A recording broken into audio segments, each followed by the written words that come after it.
আসসালামু আলাইকুম। তো চাকরি প্রত্যাশী ভাই বোনেরা, আশা করি সকলে ভালো আছেন, সুস্থ আছেন। তো দেখতে পাচ্ছেন যে এখানে দেওয়া আছে যে গণতন্ত্র বাংলাদেশ সরকার চিফ প্রসিকিউটর কার্যালয়, আন্তর্জাতিক অপরাধ ট্রাইব্যুনাল, পুরাতন হাইকোর্ট ভবন, ঢাকা নিয়োগ প্রকাশ পেয়েছে। তো এখানে 1 থেকে 7টা পদে আপনারা আবেদন করতে পারবেন যার যার শিক্ষাযোগ্যতা অনুযায়ী। তো এখানে বিস্তারিত জানাবো, আপনাদেরকে সাথে থাকবেন। পদের নাম, পদ সংখ্যা, বেতন স্কেল, শিক্ষাযোগ্যতা A to Z জানাবো। আর এখানে দেওয়া আছে যে আবেদনের শুরুর তারিখ কবে এবং শেষ কবে। আর একটা রিকোয়েস্ট থাকবে আপনাদের প্রতি, যারা আমার ইউটিউব চ্যানেলটি এখনও সাবস্ক্রাইব করেন নাই, অবশ্যই চ্যানেলকে সাবস্ক্রাইব করে সাথে থাকবেন। তো সকল ধরনের সরকারি চাকরির নিয়োগগুলোতে আসা মাত্রই আপনাদের উদ্দেশ্যে আপলোড দিয়ে থাকি। তো এখানে দেওয়া আছে যে, এখানে নিচ থেকে শুরু করা যাক। এখানে দেওয়া আছে, দেখতে পাচ্ছেন, সর্বশেষ যে 7 নং পদটা দেওয়া আছে, সেটা দেওয়া আছে যে পরিচ্ছন্নতা কর্মী একজন লোক নেওয়া হবে, 8ম শ্রেণী পাস থাকতে হবে, শিক্ষাযোগ্যতা। যাতায়াত বেতন দেওয়া হবে 8,250 থেকে 20,010।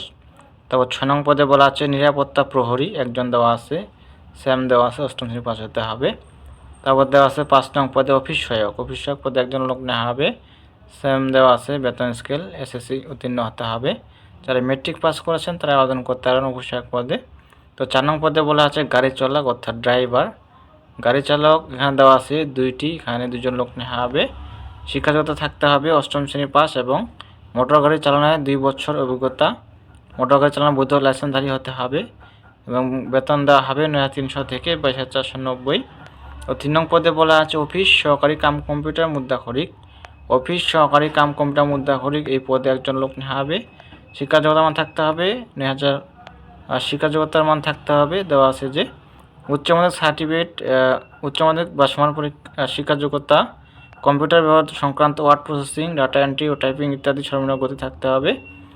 এখানে দেওয়া আছে, দেখে নেবেন। যাতে বেতন স্কেল দেওয়া হবে 9,300 থেকে 22,490।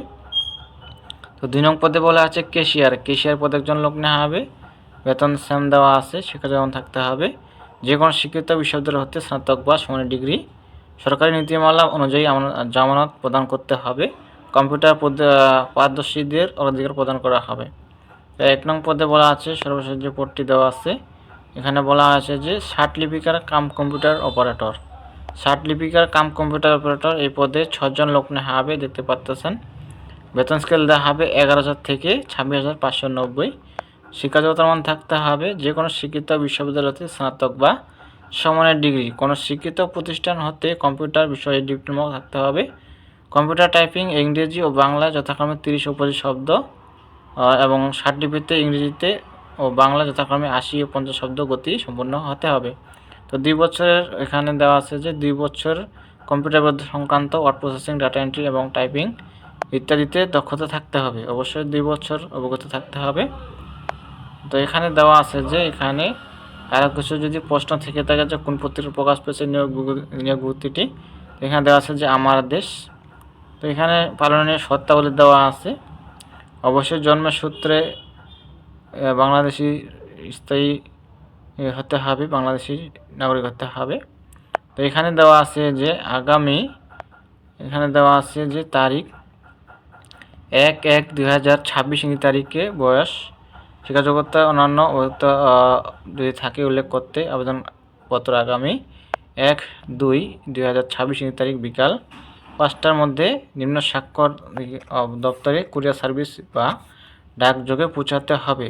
উক্ত তারিখের পরে দরখাস্ত কোনোভাবেই গ্রহণযোগ্য হবে না। এখানে দেখতে পাচ্ছেন লাস্ট ডেট, অর্থাৎ যে সামনের মাসের ফেব্রুয়ারি মাস আছে 1 তারিখ লাস্ট ডেট। এখানে দেখে আপনারা আবেদন করতে পারবেন। তো এখানে আবেদনপত্রের সাথে কি লাগবে এখানে দেওয়া আছে যে আবেদনপত্র সাথে নিম্নলিখিত কাগজপত্র সংযুক্ত করতে হবে। প্রথম শ্রেণী গ্যাজেটের কর্মকর্তার নাম, পদবি, সনদ, সদ্য তোলা 3 কপি পাসপোর্ট সাইজের সত্যায়িত ছবি, এখানে সব কিছুই দেওয়া আছে, এখানে আপনারা দেখে নেবেন।